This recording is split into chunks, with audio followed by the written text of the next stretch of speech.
ગઈ તારીખ 22/5/2025ના રોજ સરદાર ગામના કોટડા સાંગાણી તરફ સીમ તરફ જતા હરેશભાઈ સાવલિયાનું પોતાનું ખેતર આવેલું છે અને જામફળની વાડી છે અને એ પોતાના વાડીમાં સૂતા હતા રાત્રિ દરમિયાન. એ દરમિયાન એમનો એક સગદાર છે, મજૂર છે મનોજભાઈ, તો એ મનોજ એના છાતીમાં કુવાડી મારીને મૃત્યુ નિપજાયેલ છે. એ બાબતની એમના પુત્ર છે હરેશભાઈના નિકુંજભાઈ સાવલિયા, એમને ફરિયાદ આપેલી અને એમાં શંકા બતાવેલી કે મજૂર હાજર નથી અને ભાગી ગયેલ છે. અને બીજા જે એમના કાયમી મજૂર હતા એ એમના વતનમાં ગયેલા લગ્ન પ્રસંગે, જેથી એ લોકો હાજર નહોતા. જેનું નામ દિનેશ છે.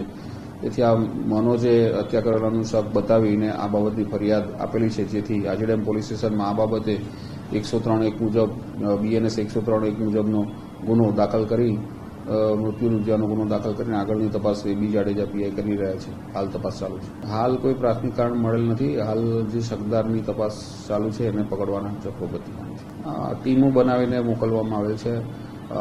બીજા રાજ્યોનો આરોપી હોય તેને ટીમ બનાવીને સ્થાનિક તેમજ ક્રાઇમ બ્રાન્ચની ટીમ પણ બનાવવામાં આવે છે.